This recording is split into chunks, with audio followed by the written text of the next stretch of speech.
Vamos lá, pessoal. Até agora, discutimos o uso da folha de verificação para coletar dados e identificar padrões, e também exploramos o diagrama de Ishikawa para descobrir as causas raiz de problemas complexos.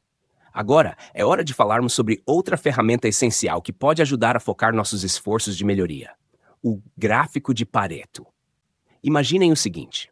Em uma produção de fábrica, identificamos vários tipos de defeitos. Alguns são pequenos e ocorrem raramente, enquanto outros são frequentes e causam grandes impactos. Como decidir por onde começar a agir? É aí que entra o gráfico de Pareto. Esta ferramenta gráfica nos ajuda a identificar as causas mais significativas de um problema, baseando-se no famoso princípio de Pareto. Lembram do 20% dos esforços geram 80% dos resultados? Pois é, essa é a essência do Pareto. O gráfico de Pareto é estruturado com o eixo X mostrando as causas ou categorias de problemas, como tipos de defeitos, falhas ou reclamações. No eixo Y, temos a frequência ou o impacto dessas causas. As barras no gráfico representam a frequência ou impacto de cada causa, enquanto uma linha acumulativa vai se formando ao longo das barras, mostrando como cada causa contribui para o problema total. Vamos pensar sobre isso por um momento. Se você estivesse gerenciando uma equipe de atendimento ao cliente e tivesse dados de reclamações que variam de problemas de entrega atrasada a problemas com a qualidade do produto, como você decidiria por onde começar? Claro, você começaria pelas causas que mais afetam a satisfação do cliente. O gráfico de Pareto te ajuda exatamente com isso.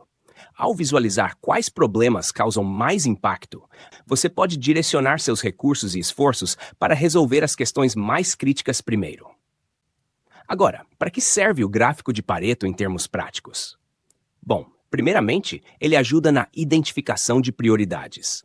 Ao usar essa ferramenta, você consegue rapidamente enxergar quais são as causas mais significativas que precisam ser abordadas primeiro. Isso é especialmente útil em ambientes onde os recursos são limitados e precisamos tomar decisões sobre onde investir nosso tempo e dinheiro. Além disso, o gráfico de Pareto é uma excelente ferramenta para a análise de dados. Ele permite que as equipes visualizem facilmente onde estão os principais problemas e quantifiquem o impacto de cada causa. Isso é muito importante para garantir que todos estejam na mesma página e compreendam as razões por trás de certas decisões estratégicas. E falando em decisões, essa ferramenta também é fundamental para a tomada de decisões. Com o gráfico de Pareto em mãos, você pode apresentar dados claros e convincentes que justificam a alocação de recursos para resolver os problemas mais impactantes primeiro. É quase como ter um mapa do tesouro que te diz onde estão os pontos de maior valor. Entenderam até aqui? O que acham da ideia de utilizar um gráfico como esse para priorizar ações em seu próprio trabalho ou estudos? Vamos pensar um pouco sobre isso. Porque, afinal, a ideia é sempre focar no que traz mais resultados, certo? Em resumo, o gráfico de Pareto é mais uma ferramenta que coloca ordem no caos, ajudando a visualizar claramente onde devemos focar nossa atenção para gerar o maior impacto possível. E continuando, na próxima parte da nossa aula, vamos explorar outra ferramenta que complementa esse conhecimento, ajudando a controlar ainda melhor a qualidade: o diagrama de controle. Então, preparem-se para mergulhar ainda mais fundo na gestão da qualidade. Vamos continuar, pessoal. Já falamos sobre algumas ferramentas incríveis, como o gráfico de Pareto, que nos ajuda a focar nas causas mais significativas de um problema. Agora, vamos explorar uma outra ferramenta muito útil para entender as relações entre diferentes variáveis: o diagrama de dispersão. Imaginem que estamos tentando entender como duas variáveis se relacionam. Por exemplo, estamos analisando se há uma conexão entre a quantidade de horas de treinamento de um funcionário e sua produtividade. Como poderíamos visualizar isso de maneira clara? Aqui entra o diagrama de dispersão, uma ferramenta gráfica poderosa que nos permite analisar precisamente essa relação. O diagrama de dispersão é bem simples na sua estrutura. No eixo X, colocamos uma variável independente, como as horas de treinamento. No eixo Y, colocamos uma variável dependente, como a produtividade do funcionário. Cada ponto no gráfico representa um par de valores dessas duas variáveis.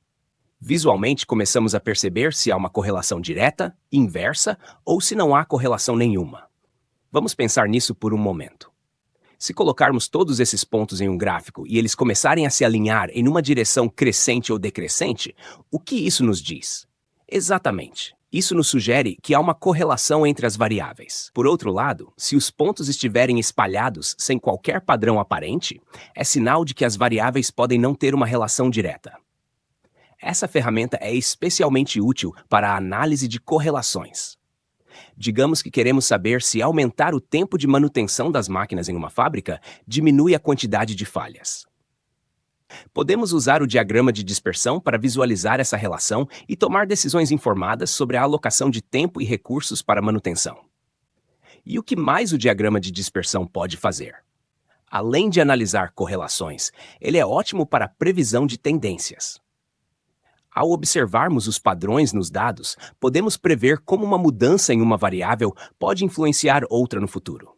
Isso é extremamente útil em ambientes de produção e qualidade, onde antecipar problemas pode poupar muito tempo e dinheiro. Agora, pensem comigo. Como o diagrama de dispersão pode ser usado no controle de processos? Digamos que estamos monitorando a qualidade de um produto ao longo do tempo e queremos ver se mudanças na temperatura de produção afetam a taxa de defeitos. Com o diagrama, podemos visualizar essa relação e ajustar os processos para minimizar defeitos, garantindo produtos de melhor qualidade. E por que essa ferramenta é tão valiosa? Porque ela oferece uma visualização clara das relações entre variáveis, o que facilita a identificação de padrões. Isso não só ajuda a entender melhor os dados, mas também apoia uma tomada de decisões mais informada e baseada em evidências. Entenderam até aqui? O diagrama de dispersão é uma dessas ferramentas que parece simples à primeira vista, mas oferece uma profundidade de análise muito útil quando queremos entender como as coisas se conectam no nosso dia a dia. Continuando em seguida, vamos explorar outra ferramenta essencial para a análise de dados e controle de qualidade, o histograma. Então fiquem atentos, porque a próxima parte da aula será ainda mais interessante. Vamos lá, pessoal! Já discutimos várias ferramentas que são essenciais para a análise de qualidade e melhoria de processos, como o diagrama de dispersão, que nos ajuda a entender a relação entre duas variáveis. Agora, vamos dar um passo adiante e falar sobre o histograma, uma ferramenta igualmente importante, mas que tem uma função um pouco diferente. O histograma é uma representação gráfica que nos permite visualizar a distribuição de um conjunto de dados. Imaginem que vocês estão tentando entender como os dados de produção de uma fábrica se comportam ao longo do tempo. Como podemos visualizar de maneira clara quantas vezes uma certa medida se repete? O histograma é a resposta para isso. No eixo X do histograma, colocamos os intervalos de valores ou as classes. Por exemplo, se estamos analisando a altura de um grupo de pessoas, os intervalos poderiam ser de 1,50 m a 1,60 m, de 1,60 m a 1,70 m e assim por diante. Já no eixo Y, representamos a frequência de ocorrência de cada intervalo. Então, quanto mais alta for a barra, maior é a quantidade de dados naquele intervalo específico. Vamos pensar sobre isso por um momento. Se tivermos um histograma com barras que variam muito de altura, o que isso nos diz sobre os dados? Exatamente, indica que há muita variação. Mas se as barras são todas mais ou menos da mesma altura, os dados são bastante consistentes, o que geralmente é um bom sinal de estabilidade no processo. O histograma é particularmente útil para a análise de distribuição de dados. Por exemplo, em um processo de fabricação, ele pode mostrar como os comprimentos de um lote de parafusos se distribuem em torno de um valor nominal. Se a maioria dos parafusos está dentro das especificações, ótimo. Mas, se houver uma dispersão grande, isso pode ser um indicativo de que algo não está funcionando como deveria. Mas por que isso é importante? Porque o histograma ajuda a identificar variações e anomalias nos processos. Digamos que estamos monitorando a temperatura em uma linha de produção.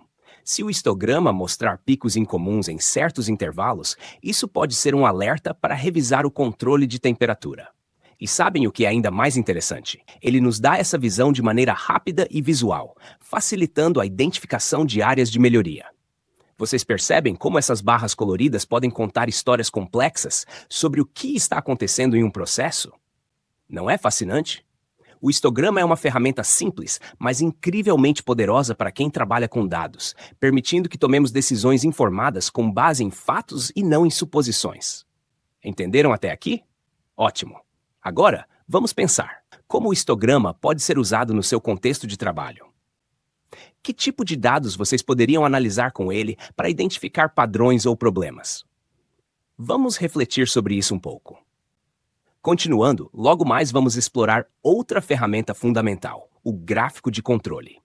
Ele é perfeito para quem quer manter um processo sob controle de maneira contínua. Então, fiquem atentos, que ainda temos muito para aprender juntos.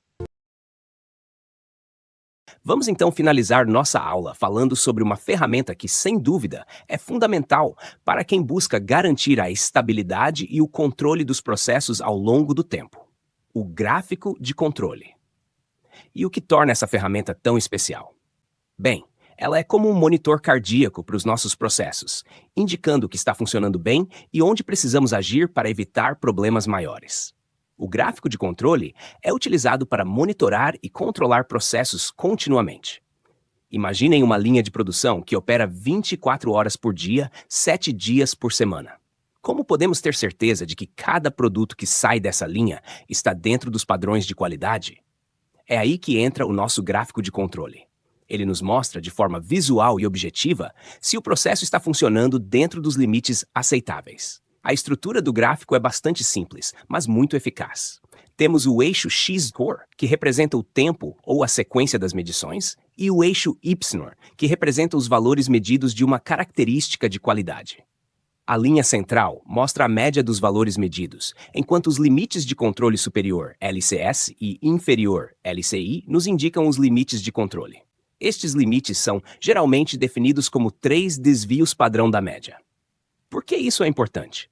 Vamos pensar por um instante. Se todas as medições estiverem dentro dos limites de controle, isso significa que o processo está estável. Porém, se começarmos a ver pontos fora desses limites, ou padrões incomuns, como uma sequência de pontos todos acima ou todos abaixo da média, é hora de agir.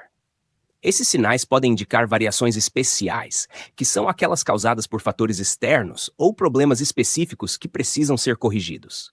Com o gráfico de controle, conseguimos detectar variações nos processos rapidamente e, mais importante, identificar as causas de instabilidade antes que elas se tornem um problema maior.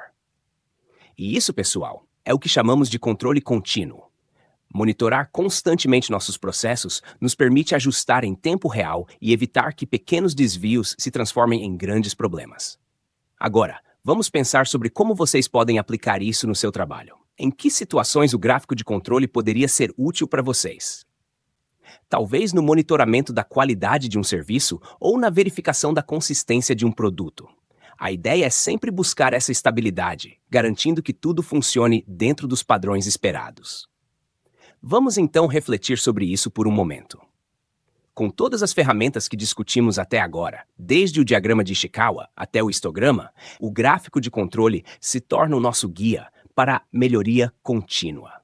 Ele nos dá uma visão clara e precisa de onde estamos e para onde devemos ir.